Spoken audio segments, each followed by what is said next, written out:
Hello বন্ধুরা, welcome to our another new video about GitHub. তো আগের ভিডিওতে আমরা দেখেছিলাম কিভাবে আপনারা ফ্রিতে গিটহাবে একটি অ্যাকাউন্ট করতে পারেন। আশা করি সেই ভিডিওটি সবার ভালো লেগেছে।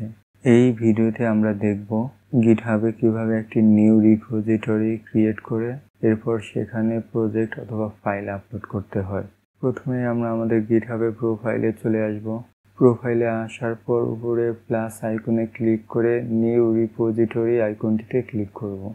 এখানে আপনারা আপনাদের পছন্দ মতো একটি রিপোজিটরি নেম দিবেন আর সেটা অবশ্যই অ্যাভেলেবল থাকতে হবে।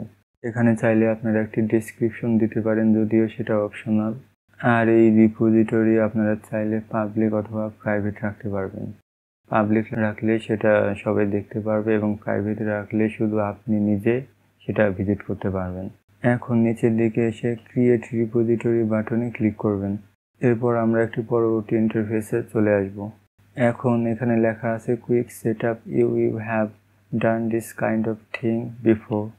এখান থেকে আপনি গিটহাবের রিপোজিটরি লিঙ্কটি কপি করতে পারবেন। এরপরে ঠিক নিচের দিকে creating a new file or uploading an existing file option আমরা দেখতে পাচ্ছি। এখান থেকে আপনি আপলোডিং অ্যান এক্সিস্টিং ফাইল অপশনে ক্লিক করবেন যদি আপনার প্রজেক্টটি ফোল্ডার আকারে আপনার সি ড্রাইভে থাকে।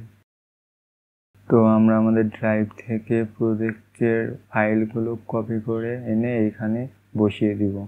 এখানে ইন্টারফেসটি ক্রস করে দিবেন। আমাদের প্রজেক্টটি আপলোড করার জন্য এখানে নিচের দিকে কমিট চেঞ্জ নামক একটা বাটন দেখা যাচ্ছে। এই বাটনে আপনারা ক্লিক করে দিবেন। এরপর আপনার ফাইলটি প্রসেসিং হওয়া শুরু হবে। তো এখানে সাকসেসফুলি আমাদের প্রজেক্টটি আপলোড হয়ে গিয়েছে। উপরে সার্চ বারেও আপনাদের রিপোজিটরির লিঙ্কটি দেওয়া থাকবে। এই লিঙ্কটি কপি করে আপনারা আপনাদের যে কোনো ব্রাউজারে অথবা যে কোনো ডিভাইসে এই প্রজেক্টটি ওপেন করতে পারবেন। তো এই ভিডিওতে আমরা শিখলাম কিভাবে গিটহাবে একটি প্রজেক্ট আপলোড করতে হয়। এভাবে চাইলে আপনারা আপনাদের যে কোনো প্রজেক্ট আপলোড করতে পারবেন।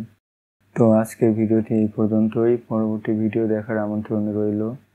সবাইকে ধন্যবাদ। আসসালামু আলাইকুম।